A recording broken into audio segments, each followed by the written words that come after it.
avec les films Vice Versa 1 et 2 et la série Dream Productions, nous avons pu voir les différents aspects de Riley grandir et faire face à des défis en fonction de son âge.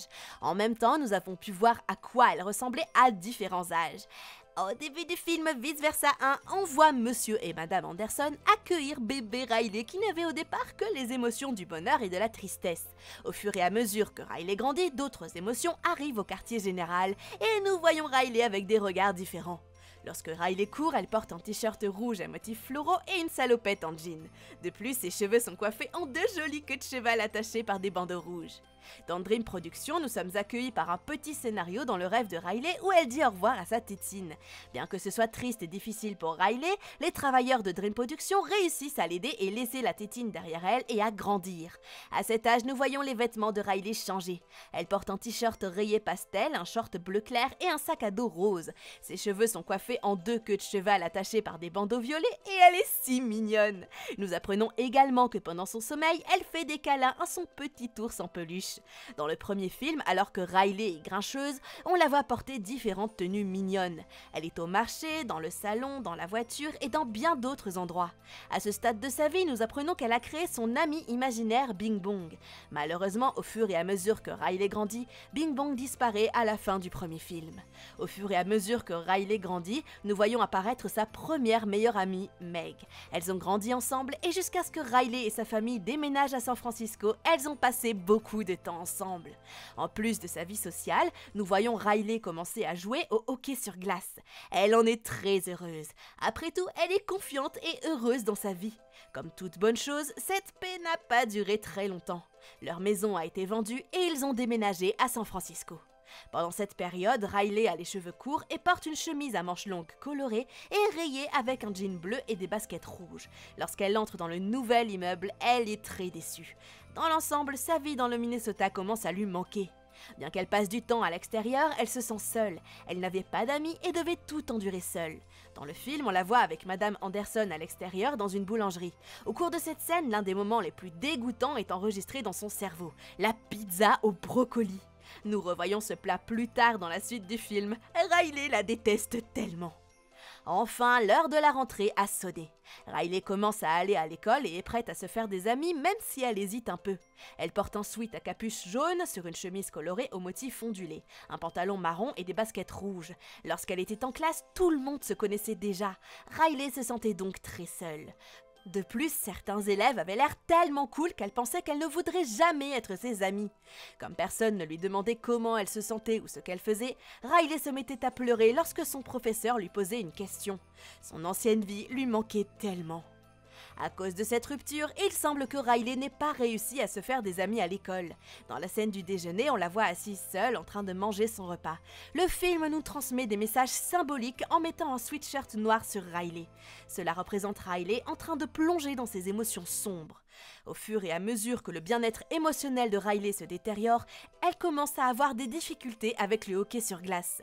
C'est la goutte d'eau qui fait déborder le vase et qui l'amène à élaborer un plan pour s'enfuir de chez elle. Alors que Riley a décidé de quitter secrètement la maison, l'atmosphère devient encore plus sombre. Elle porte des vêtements noirs, ce qui symbolise l'obscurité dans laquelle elle se sent sans joie. Mais bien sûr, lorsque joie a tout arrangé, Riley rentre chez elle. Elle partage un beau câlin avec sa famille et à la fin, on la voit reprendre le hockey sur glace, cette fois avec beaucoup de succès. Au début de la suite, Joie commence le film en nous invitant à un match de hockey sur glace. Mais maintenant, Riley joue seule car elle est avec ses meilleures amies, Grace et Brie. Le film nous montre comment elles se sont rencontrées. Pendant la présentation de Grace, elle devient très nerveuse et maladroite, laissant tomber tout ce qu'elle tient.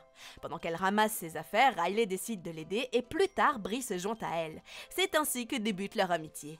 Alors que nous continuons à explorer l'évolution de Grace dans Vice Versa 2, nous devons également parler de la nouvelle série Dream Productions qui retrace les événements survenus entre le premier et le deuxième film. Au fur et à mesure que Riley grandit avant les événements de Vice Versa 2, nous constatons qu'elle a de sérieuses peurs. Ces peurs sont représentées dans ses cauchemars affichés au mur comme s'il s'agissait d'affiches de films. La première peur concerne l'impossibilité d'ouvrir son casier, sûrement parce qu'elle est en retard en classe ou qu'elle a oublié quelque chose. La deuxième peur concerne plutôt une interrogation soudaine du professeur et comme elle n'a pas assez étudié, elle est terrifiée à l'idée d'échouer et d'obtenir un F. Cependant, l'un des moments les plus tristes de l'épisode tourne autour de sa jolie licorne sirène qu'elle chérit comme un porte-bonheur. Dans son rêve, elle est victime de brimades à l'école parce qu'elle a apporté le jouet et dévastée par les moqueries, elle jette à la poubelle sa jolie licorne. Cette scène est vraiment déchirante, mais elle montre aussi comment Riley, malgré les brimades dont elle est victime, prend confiance en elle au fil du temps, ce qui témoigne de sa résilience. Dans la série, nous avons également droit à un œuf de Pâques. Lorsque nous sommes introduits à Dream Productions, nous voyons de nombreuses personnes travailler dans le studio.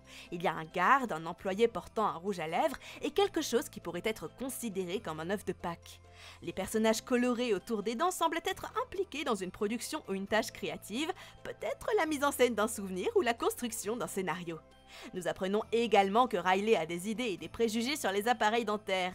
Et quelle coïncidence, parce qu'au début de la suite, on nous a présenté Riley en train de parler de toutes les mises à jour de sa vie, dont l'une d'entre elles étant le port d'un appareil dentaire. Avez-vous remarqué ce petit œuf de Pâques ou cette référence au deuxième film? Dites-le moi dans les commentaires.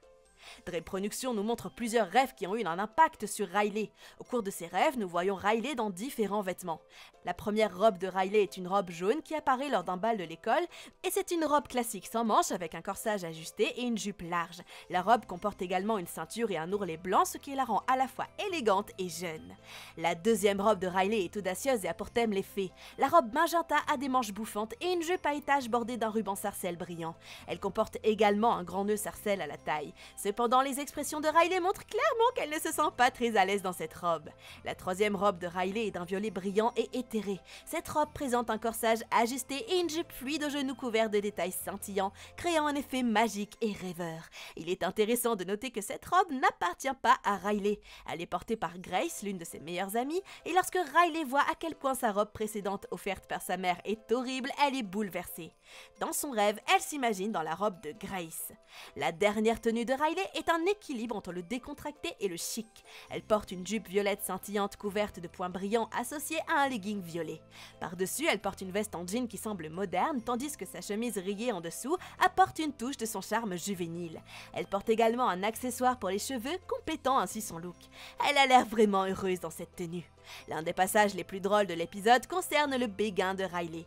Après que Paula et Xeni ont échoué à créer des rêves réussis pour Riley, elle commence à réfléchir à des idées pour retrouver leurs valeurs. Elle tombe sur un garçon stéréotypé qui devient le béguin de Riley. Le garçon a des traits doux et des cheveux bruns chauds légèrement désordonnés qui donnent une impression de détente et de décontraction. Ses grands yeux expressifs et son langage corporel assuré semblent incarner ce que Riley trouve cool chez un garçon. C'est logique car après tout, c'est le rêve de Riley. Dans l'un des rêves de Riley, le garçon apparaît devant son immeuble et l'appelle. Il lui avoue ensuite ses sentiments pour elle et l'invite à faire de l'équitation. Le rêve, il partage un moment romantique et tout semble si parfait et si mignon pour Riley. Dans Vice Versa 2, nous constatons que le vieux t-shirt de Riley ne lui convient plus. Elle change donc de tenue. Elle porte ensuite un capuche bleue et une chemise à rayures pastel, un legging noir et des baskets. Ses cheveux sont maintenant attachés en queue de cheval. Après que Riley et ses meilleurs amis aient été choisis pour le camp de hockey sur glace, elle participe à l'événement. Après avoir appris que Brie et Grace n'iraient pas au même lycée qu'elle, Riley fait de son mieux pour faire partie de l'équipe. Elle pense que c'est la seule façon de s'intégrer au groupe. Elle ne se soucie plus de ses amis et veut juste montrer sa valeur au capitaine. Pour prouver qu'elle est prête à être choisie, elle se teint une partie des cheveux en rouge, correspondant à la couleur de l'équipe. Heureusement, Riley comprend ses erreurs à la fin du film. Brie, Grace et elle font la paix et elle continue à jouer de manière détendue. De plus, elle devient amie avec Val et les autres filles, ce qui signifie qu'elle s'est intégrée avec succès. Revenons maintenant à la Dream Production. Dans cette série, nous avons fait la connaissance d'un nouveau personnage, Emo Riley. Cette version de Riley représente la façon dont elle se perçoit pendant son adolescence. Emo Riley travaille dans un café et du point de vue de Riley, elle est super cool. Ses cheveux verts sont coiffés en queue de cheval avec une frange sur le côté, ses vêtements reflètent son esthétique d'inspiration emo. Elle porte une chemise noire à coller avec des détails cloutés associés à une robe noire agrémentée d'une ceinture violette à la taille. Elle complète son look avec des leggings violets et des accessoires noirs comme un bracelet.